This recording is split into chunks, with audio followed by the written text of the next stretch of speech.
Excellent. Well, yeah, thank you for the introduction and thank you all for being here this afternoon. I'm excited to share some of these new results that I've been working on over the last 5 years with my advisor, John Baker at the USDA ARS. Been working on the talk, the title of the talk is a little bit different than what I'm going to be talking about today. I have some new findings from my PhD work on Cura Clover living mulch systems for corn production. So my talk today is going to go over over several different things because I'm sure most of you aren't very familiar with this cropping system. So first, I'm going to start by describing Cura Clover, why it's an ideal candidate for use as a living mulch in corn production. I'm going to move into the agronomic management of the living mulch system for corn production, and then start talking about the benefits of the living mulch system. I'm going to move into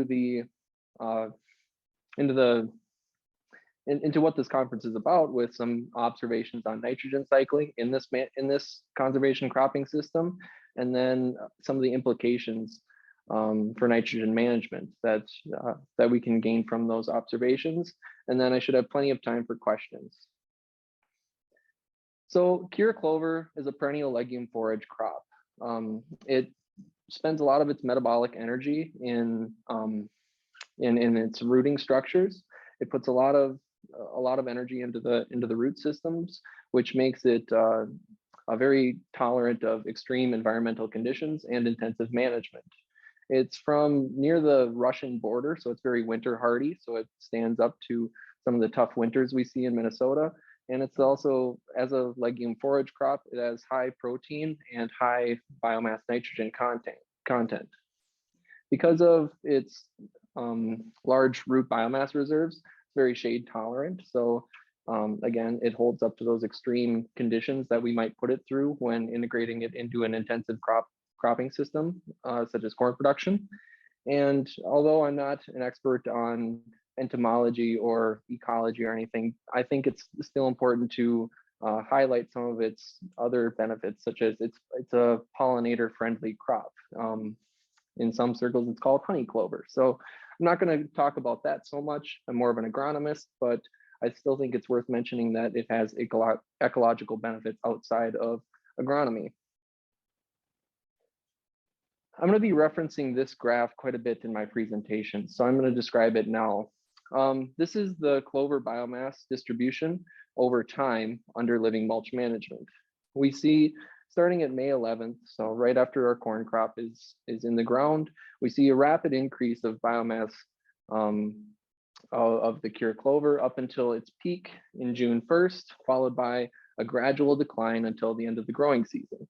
So we're going to reference this and break it down a little bit. Right after planting, right after we seed our row crop, we see this vigorous spring growth. And we really have to manage the competition during this time because we're trying to establish and develop our corn seedlings at the same time. Our peak biomass is around June 1st. And in this photo that I have on the side here, you'll see our corn plant, which is kind of hidden in that clover. We see a lot of competition. And right away when I started working on this system in 2017, I made that observation and I was like, well, man, that's a lot of competition. But over the years, after seeing this system work several times, my tolerance for competition in that early part of the growing season has been increased. I'll give away some of the information I'll be presenting later in the presentation and say that the plots where this photo was taken actually ended up yielding 238 bushels of corn per acre, even though it looks like it's probably struggling to exit that corn canopy. But our clover biomass peaks around this June 1st time, and then after the corn reaches over the canopy and shades that clover out, it begins a gradual decline throughout the rest of the growing season, and the clover becomes non-competitive. So a lot of my work has actually been focused in this spring management period. How do we manage the competition in this system where we see both vigorous growth of clover while we're trying to establish and develop our maize seedlings. So the first thing that we end up doing is establishing rows. And we have a couple different management practices that I've been working with over the years. And I'll describe a few of those in more detail. Banded herbicides is one that I'm actually really excited about. This is the one that I have the least experience with. I only started using this last year, but I had a couple different sites where I tested these different row establishment techniques along with nitrogen rates. And we had some drought conditions and had some interesting observations about that. But I'll just describe the management of banded herbicide row establishment. So we start with a mix of stinger and dicamba, and we spray it on 10-inch bands on 30-inch rows. And what really excites me about this row establishment technique is that it can be mounted on any good no-till planter. So there's no need for expensive guidance to get our corn row right in the middle of this zone where we try to manage that competition from the clover, keep that zone free of clover so that it doesn't encroach and compete with our corn seedlings. So I really like that that part of it. I think that it would open it up to a lot more users who don't have the equipment or availability of strip tillage tools. So yeah, banded herbicides is an option, but I'll talk a little bit about the biomass cycling of this. It doesn't incorporate any biomass because we're not doing tillage, and it's also going to limit some of the fertilizer management tools that we're able to use because it's a no-till system. So those are some considerations that you might take when adopting this system with banded herbicides. The second one is strip tillage, and I've been working with this since 2019. We have an Orthman 1 tripper that we use, and we run it at about 10 inches deep. And some of what we've been observing qualitatively with strip tillage is that it rips the clover roots out of the zone and kind of shallowly incorporates about 30% of the above ground biomass near those row edges. So because the root biomass fraction is so dense, it doesn't really shatter the soil the same way that it would in a conventional cropping system. It doesn't pull as much of that soil up and bury as much of a berm because the root biomass kind of keeps it more solid. So we try to set the machine as aggressively as we can, but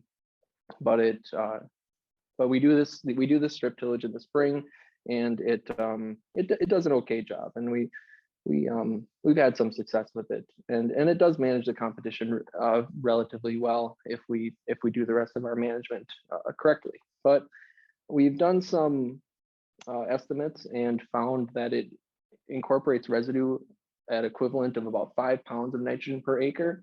And I mean, we can see in this photo that there's not very much above ground clover biomass at this time, and so it might be kind of surprising how low that number is, but looking at the above ground biomass at that time, it kind of makes sense.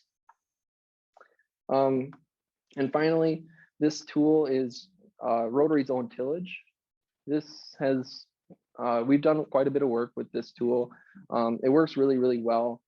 It mulches and fully incorporates most of our above ground biomass because it has these rotating tines that fully mulch the entire row zone, and really does a lot. It disturbs the row quite a bit and manages that competition really well, but it's got a few practical drawbacks. It's a custom made machine, so it's not very widely available. It's got a very high horsepower requirement. This is on a 300 horsepower tractor right now, and it's using all of that PTO horsepower. I would be surprised if you could get this machine in anything wider than 8 rows. We have a 6-row unit here, and like I said, it takes a lot of power. So it's got limited working widths.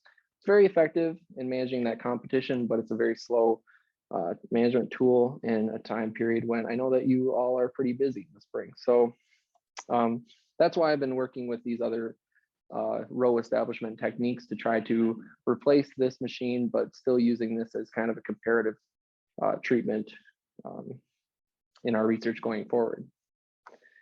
So after our rows are established, we plant on those rows. And then at or about a week after planting, we can apply broadcast herbicides. In my research, I use a quart of Roundup per acre at or 1 week after planting, and it slows the clover growth to get seedlings above that clover canopy.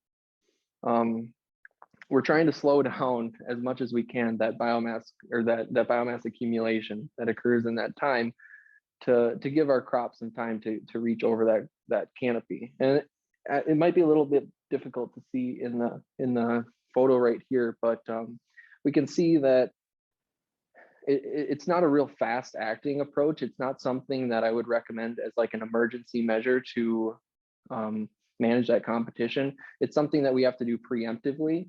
And a few weeks after the clover starts to crinkle up on the edges of those leaves, and then it slows that growth so that we can maybe reach that peak a little bit later in the growing season. So it's not an emergency measure. It's something that we have to do preemptively in order to get that our corn over that clover canopy. So this is that biomass graph again, and this is just kind of what I was talking about earlier. We're trying to slow that biomass accumulation as much as we can so that we can get our corn well established and have a good stand. Assuming we do everything right, we get a corn crop, and then we have a bunch of corn stover that must be removed to prevent the clover from being smothered in the next spring. And so that's really going to limit the users to operations with a market or need for corn stover. So I just wanted to bring that to attention when I talk about the use case for this cropping system. Some of the benefits that we see when we manage a cured clover living mulch system effectively is we can reduce erosion by about 70%. These numbers, or that number was from a 9% slope with rows that were going with the slope. So on really sloped land, we reduce the rill erosion, and I would guess that on flat land, the wind and rill erosion is about negligible. So we reduce our erosion on those vulnerable areas, on those high slopes. There's also been some research that looked at nitrate loss, and it found that the living mulch system can reduce nitrate loss by about 70% relative to conventional cropping systems. So that's another great benefit. We can also increase our infiltration by about 10 times. And so I think that helps support that story about reduced erosion. I think about the increased infiltration in a way where, we've been seeing a lot of mega rain events in the last 5 or so years, not so much last year, but we see some of these large rain events that dump inches of water in a matter of minutes or hours. And so I see it as kind of a water management tool to distribute the moisture over the landscape more evenly. And so I see that could be a benefit in some of those situations. And again, I'm not an ecologist, but the increased diversity and the observations that I make when I'm in the field 4 days a week, I can see that there's lots of things living in those fields and making kind of a unique ecosystem, more so than we see in a conventional field. So where is a Kura clover living mulch system going to fit? Obviously, it's not going to be for everybody because we need to remove that stover, but for people who already need stover, such as cattle producers or silage producers, it could be a really effective management tool for them. This cropping system was developed in early work was in Wisconsin for continuous corn silage production for dairy operations, and so that's what it was originally intended for. And I could see, the soil health benefits and the soil conservation benefits really working for an intensive management scenario like that. But we also see this as a tool for targeted areas, such as vulnerable soils on vulnerable landscape positions where we have a lot of erosion already, where we want to keep that land in production and not take it out and put it into perennial cover or buffer strips or something. So keep that ground into production while maintaining soil health and soil quality. This cropping system has also been approved by the Board of Water and Soil Resources as an approved practice, an approved alternative practice to the buffer law.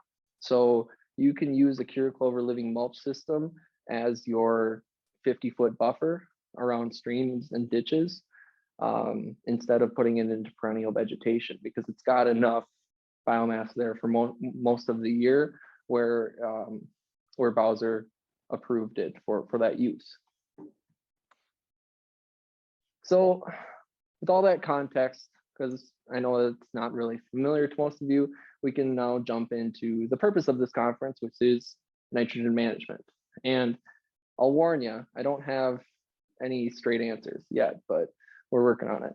I don't have a rate for you, but I'll give you some concepts that I've been working with over the last couple months as I write my dissertation. So this graph was made using that same Clover biomass regression that I showed you earlier, that blue line that went through our Clover biomass over time. And so that's the blue area here. And I multiplied that Clover biomass by the percent nitrogen in that Clover biomass to come up with biomass nitrogen. And so we can see that our biomass nitrogen increases up until June 1st and then decreases for the rest of the growing season as that clover dies back from shade suppression. And we also incorporate some of that nitrogen, that 5 pounds of nitrogen per acre that I talked about earlier, with our spring management. So I accounted for that. So the green that's above, this is a stacked graph. So we have our biomass nitrogen, and then above that we have our organic nitrogen, which is the residue that gets deposited on the soil surface. And then I did some residue decomposition work to quantify the rate of mineralization from that Clover biomass, and that's what we see in the red. So this red, the red curve is our cumulative mineralized nitrogen over the growing season from both spring management, where we incorporate some of that Clover biomass, and that shade suppression that the clover dies back and deposits that residue on that soil surface that mineralizes and adds about 100 pounds of nitrogen per acre back into the system. So we're adding this consistently. Whenever we're growing corn in this system, we're adding about 100 pounds of nitrogen per acre back into the system. So this nitrogen is now in an available form, but we need to know, is this available to the corn crop so that we can develop some nitrogen management recommendations? This is some work that I did in 2017 and 2018. This was my first project when I started my master's, and we had two main treatments and nitrogen rates on these two treatments. On the top, we see first year corn in the living mulch after forage production. So that's the one on top. That's the first year corn after forage production. And on the x-axis, we have fertilizer nitrogen rates. On the y-axis, we have grain yields, and that 12.5 tons per hectare, that's about 200 bushels an acre. So we grew 200 bushel corn with no nitrogen in those years. On the bottom, those data are corn following forage production. So the second year of corn needs about 150 pounds of nitrogen per acre to maximize grain yields at about 200 bushels an acre. So, you know, so this was my previous understanding of nitrogen management in this system, was that we don't need any when we first go into the system because after forage production, but we do need nitrogen. That nitrogen benefit declines as we push the system further and keep growing row crops onto it. But these two graphs don't really make sense with each other, because The first graph that I showed shows that we're adding about 100 pounds of nitrogen per acre, regardless of the stand history. So we know that we're getting that nitrogen every year, regardless of the management history. But the nitrogen response, based on management history, says that it depends on that management history. So,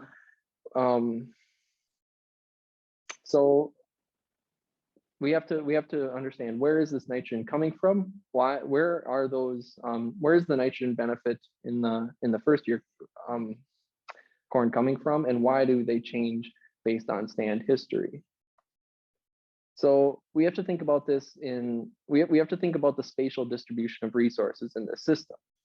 We have the clover deposition from that from the clover dieback on the inter row, but are there corn roots to intercept that clover deposition and subsequent mineralization? So I did some work in 2019 and fitting all the pieces together and trying to put this puzzle together. We looked at the root distribution of both corn and clover in the mixed cropping system, and we found that corn roots are actually the x-axis is the interval, that's centimeters from the center of the corn row, and 38 centimeters is right in the middle of that 30-inch row spacing. And so we see that all of the corn roots are actually right in that tilled zone. And that kind of makes sense because the bulk density was higher in the interrow because it didn't get tilled, and there's more competition because there's clover roots in that interrow that the corn doesn't want to intercept and compete with. So those corn roots stay in that row zone, and they never reach the clover nitrogen deposits from that above ground biomass that gets deposited from the shading. So they don't get to use that 100 pounds of nitrogen. What we do see is in the clover root biomass data is that they're very depleted in that row zone, and that also makes sense because we do our strip tillage that rips those clover roots out, and those start to decompose, and they're not present in that row zone and competing with the corn crop. So there's clover nitrogen deposits from the root biomass in the row zone, and there's clover nitrogen deposits from above ground biomass in the interrow zone. So despite seasonal clover decomposition providing a large amount of nitrogen back into the system, those end contributions are not available to the corn crop just because of the spatial distribution of these resources. And the changes of nitrogen requirements by management history are due to the depleted root biomass fractions from previous row crop management. So we keep pushing the system, we keep doing the tillage in that row zone, and we deplete those biomass,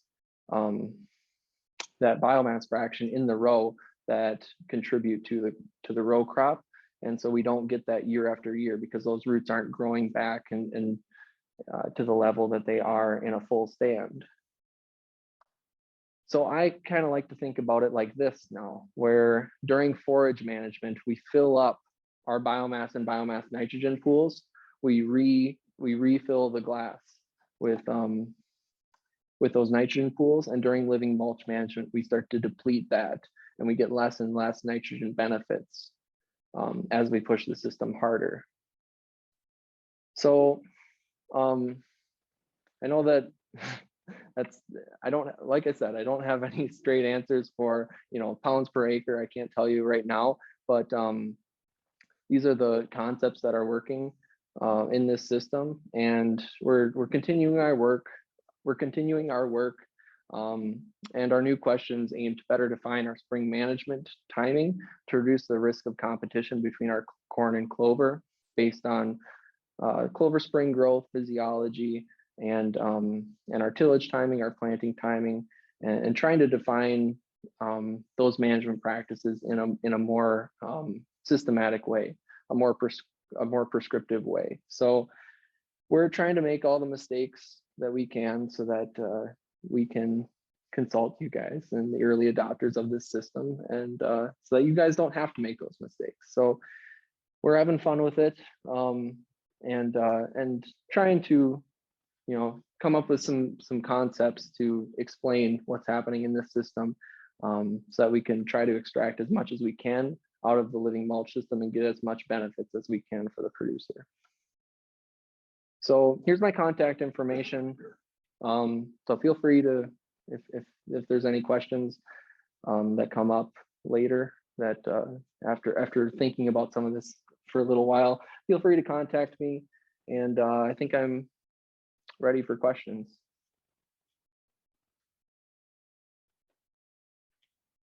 So with Clover, it's hard to find seed, notoriously hard to establish. Have you tried this with any of our other perennial clovers that we might be able to have a little easier access to from seed, maybe a little cheaper, and then also for north or central Minnesota, especially here, that we might be able to have a little easier time establishing?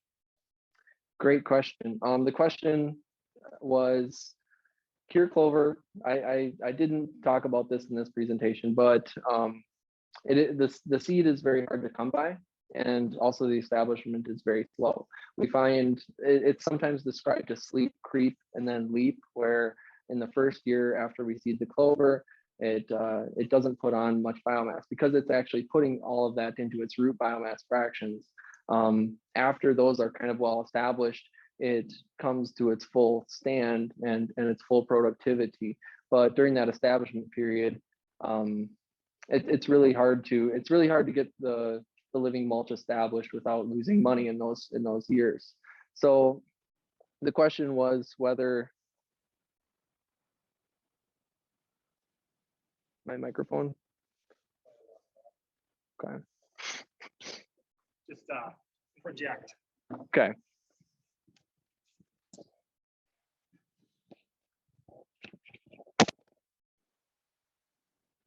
You need this one though. Can you hear me? Is it on? Okay. Sorry, we lost battery for a second for those of you online. So the question was, have we tried working with other perennial clovers in a corn cropping system? And for me, myself, that's I haven't worked with other perennials.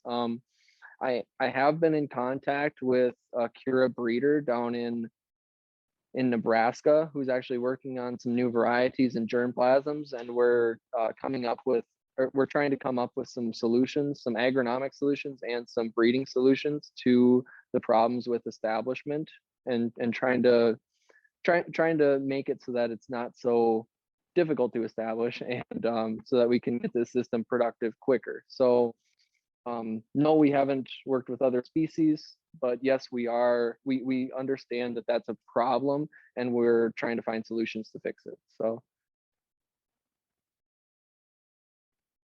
can Cura Clover? Oh, I'll go with the first one. When is the clover established? Will clover establishment in the year of corn planting help with the competition? Clover is best seeded in April, early April, as soon as you can get into the field, is typically when we recommend people seed Cura. I was talking about that Cura breeder that we've been working with, and some of the new ideas that we're trying to come up with is, or that he's actually used and had some good success with, is actually planting the clover on 30-inch rows, and then in the second year, doing strip tillage offset by 15 inches, so that more of our seed is in the interrow and we're not actually ripping up the clover that we just seeded in the previous year. He's actually found some good success with that kind of technique, where you can get it established quicker, maybe reduce your seed rate, and then get your resume corn production sooner. So will clover, okay, that one's done. All right, can Cura Clover be underseeded with small grain for establishment? That has been done in previous work. I think in the 90s or early 2000s, they did some work with that. They found that it's going to increase your biomass production, your forage production in that year, but it's not going to help you to establish a full Cura stand sooner. Kura is pretty sensitive to competition, and so underseeding it with a small grain is it can help with forage yields, but it's not going to help with Kura biomass. How long is a Kura stand good for? Ooh, I meant to mention this earlier in the presentation. Will it need to be reseeded every few years? That Kura, like I said, it has those large root and rhizome structures that it vegetatively repropagates itself. So there's been some anecdotal observations of Kura stands lasting for 30 or 40 years if it's managed correctly. So it doesn't ever need to be reseeded. Once it's established, then it's there for the long term. Each year, could you move your strip tillage over 10 inches so that you have 2 years of replenishing your cup and 1 year of depleting the cup? That's a question that my advisor asked me the other day. That's an interesting idea. I haven't personally looked into that. It's an interesting idea. I wonder, because even though you're not tilling up those clover roots where we do our strip tillage, if you move over 10 inches every year, you're tilling a different zone, and that clover is still under that shaded corn canopy for most of the year. So I'm not sure that the clover would grow vigorously enough and put enough resources back into the ground to make that work. It's an interesting idea, and I hope to be working with this cropping system long enough to where I can test those ideas in the future. So. In your first year establishment, are you taking it as a forage crop like in tillage, or because like out west we do clover seedings, and for the grazing system, first year we usually hay it before we graze it. Is that something similar here? Because that gets it back into a prostate grow after that. Right. So the question was, can we take newly established clover stands as forage in that first year? It's pretty slow, and so to establish, and so my feeling is that you wouldn't have much of a crop in that first year. I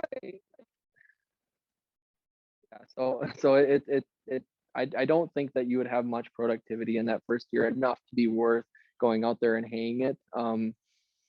But it's going to depend on the year too, and how well that starts to establish. So that's one part of my work. I've been working with the living mulch phase of this, but I still want to transition more into the establishment of the clover stands, because I know that that's one of the biggest barriers to the adoption of this system. So that's also something that I hope to get into in the future.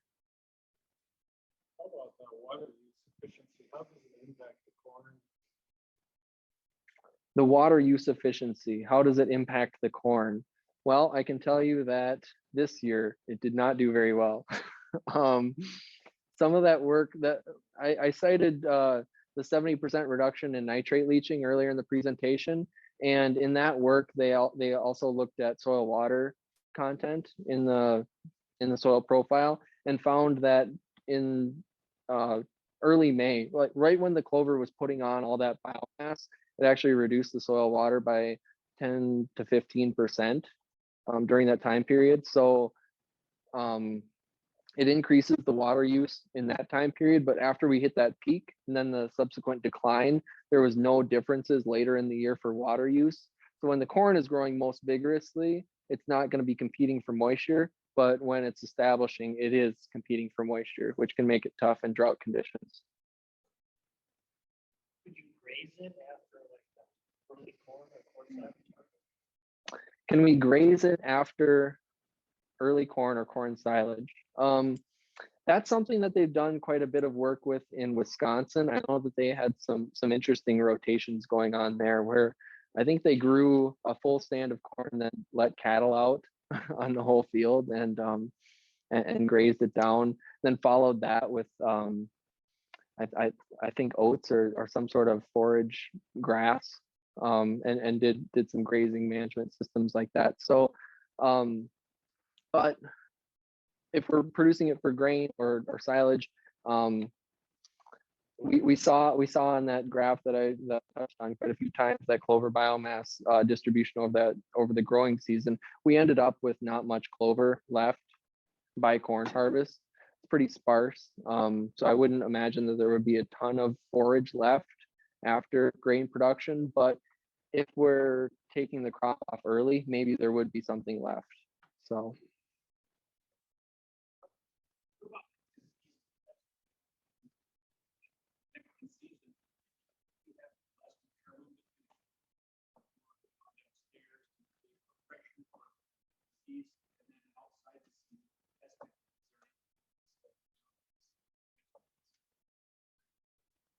Great question.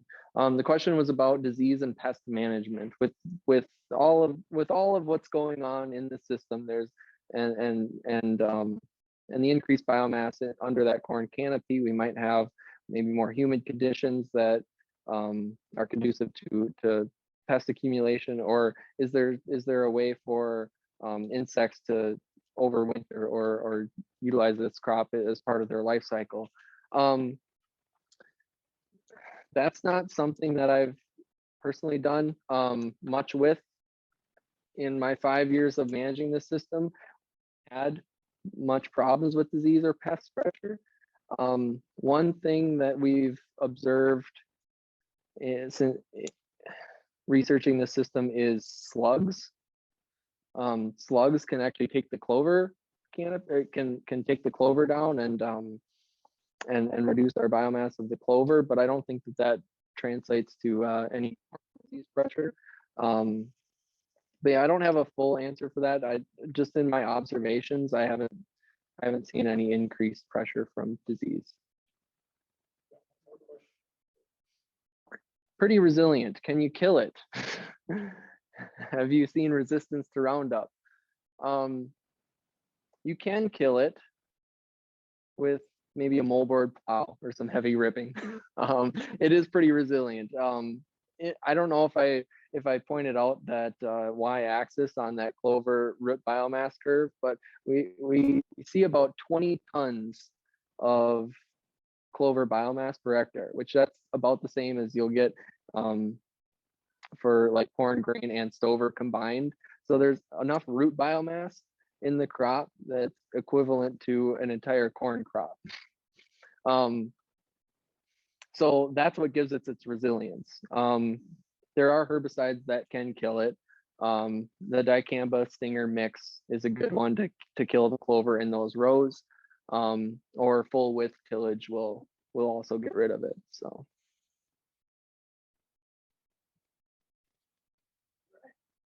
Excellent. Great questions, everybody. Thanks.